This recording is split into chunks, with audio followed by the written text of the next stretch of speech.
नक्सलियों का war room करीब से दिखाते हैं। यहाँ बैठकर ही नक्सली जवानों पर हमले की रणनीति बनाया करते थे, भोजन बनाते थे। ये नक्सलियों का किचन है, नक्सलियों का स्पीकर है।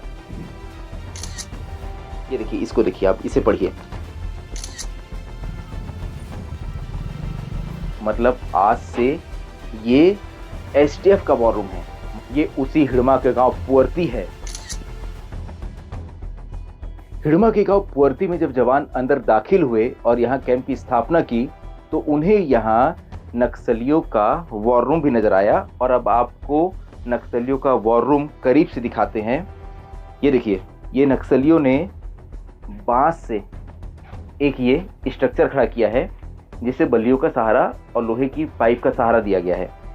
अगर आप इस वॉर रूम के अंदर आएंगे तो ये नक्सलियों का वही वॉर रूम है जहां बैठकर हिड़मा, बारसे देवा जैसे बड़े नक्सली अपने साथियों के साथ बैठक किया करते थे। यहां बैठकर ही नक्सली जवानों पर हमले की रणनीति बनाया करते थे। अब इस स्ट्रक्चर की खास बात आपको बताता हूँ। बाहर जब मैं खड़ा था, तेज धूप है, टेम्परेचर बहुत ज़्यादा है, बहुत तेज़ गर्मी है। इसे स्ट्रक्चर को ऐसा बनाया गया है कि बांस के स्ट्रक्चर में ये हरी पॉलीथीन लगाई गई है। यहाँ का टेम्परेचर जो है वो बाहर से कम है। तो ये नक्सलियों की, ये देखिए, इनकी तकनीक आप देखिए। अब इस पूरे अगर वॉर रूम का आप समझें तो यहाँ ये एक आपको दिखेगा, ये बैटरी रखी हुई है, बाहर सोलर प्लेट्स लगी हैं। इसके अलावा ये बैकअप का व्यवस्था यहाँ नक्सलियों ने कर रखा था। एक ये उनकी घड़ी है जो टूट चुकी है।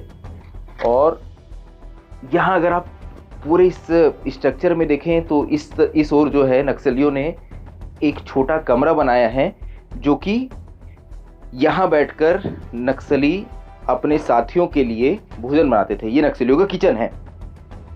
ये तस्वीरें आप देखिए, इस तस्वीरों को देख के आप समझिए कि नक्सली कितने संगठित तौर पर इस पूरी व्यवस्था को चला रहे थे। यहाँ ये चूल्हा नजर आएगा आपको।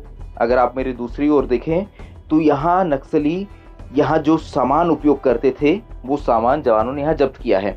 ये देखिए, ये नक्सलियों का स्पीकर है। ये स्पीकर के माध्यम से नक्सली जो है जब यहाँ बैठक लेते होंगे तो अन्य लोगों तक अपनी आवाज़ पहुँचाते थे। यहाँ एक तराजू है, अनाज यहाँ पर आपको नज़र आएगा। ये अनाज, चावल के टुकड़े जो हैं वो यहाँ पड़े हुए हैं। एक स्प्रेयर यहाँ रखा है जिसका उपयोग कीटनाशक के तौर पे किया जाता है।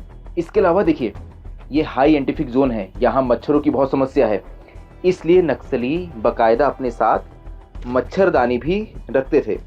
और अब ये देखिए, ये जो मच्छरदानी है ये सरकार द्वारा दी गई थी। अब देखिए खास बात क्या है इसकी, ये देखिए, इसको देखिए, आप इसे पढ़िए। ये मच्छरदानी जो है ये बेचने के लिए नहीं है, ये सरकार द्वारा प्रदान की जाती है ग्रामीण इलाकों में उन लोगों को, ग्रामीणों को मलेरिया जैसी बीमारी से बचाने के लिए। और इसका उपयोग कौन करते हैं? वही नक्सली जो सरकार के खिलाफ, जो जवानों के खिलाफ हमले करते हैं, वो नक्सली सरकारी मच्छरदानी का उपयोग करते हैं। यहाँ अगर आप देखेंगे तो यहाँ ये तेल की एक बरनी है, इसके अलावा यहाँ पे ये राशन रखा हुआ है।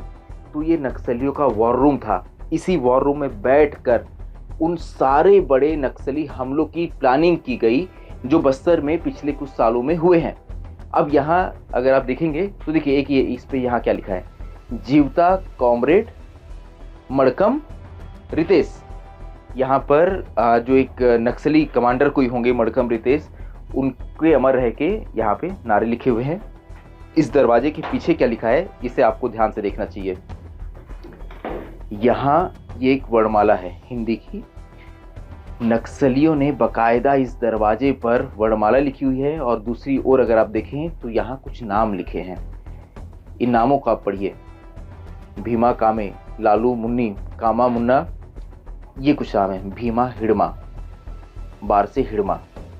तो ये यहाँ जवान बता रहे हैं कि हो सकता है ये उन नक्सलियों के नाम हो जो यहाँ पर नक्सलियों के लाल आतंक की पाठशाला में यहाँ ट्रेनिंग लेने आते हों। तो ये नक्सलियों का वो वॉर रूम था जहाँ बैठकर अब तक नक्सली जवानों के खिलाफ बड़े ऑपरेशन, बड़े हमले की रणनीति बनाते थे। लेकिन अगर आप अब बाहर से इसे देखेंगे तो अब यहाँ इस इलाके की तस्वीर बदल गई है। फोर्स ने यहाँ एक कैंप बना दिया है और कैंप बनाने के बाद अब यहाँ क्या लिखा है ये देखिए। अब लिखा है एसटीएफ वॉर रूम, मतलब आज से ये एसटीएफ का वॉर रूम है। मतलब जिस कमरे में बैठकर अब तक नक्सली जवानों के खिलाफ रणनीति बनाते थे, वहीं से बैठकर अब जवान नक्सलियों के खिलाफ ऑपरेशंस की रणनीति तैयार करेंगे। देखिए मैं जो आपको अंदर बैटरीज दिखा रहा था, ये बाहर उसकी सोलर प्लेट है। 2 सोलर प्लेट का उपयोग किया गया था उस बैटरी को चार्ज करने के लिए। तो यहाँ बैठकर नक्सली लगातार रोशनी भी पाते थे, अपने गैजेट्स जो हैं उन्हें चार्ज भी करते थे। तो ये नक्सलियों का एक बिल्कुल संगठित बना हुआ ये एक वॉर रूम था। बगल में अगर आप देखेंगे तो ये इलाका नक्सलियों का गढ़ है, ये पुअर्ती है, जिसे 4 दशकों तक नक्सलियों की राजधानी कहा गया। ये यहाँ नक्सलियों का स्मारक था। मैं आपको दूसरे फ्रेम में इस स्मारक को तोड़ने के दौरान की तस्वीर भी दिखाऊंगा।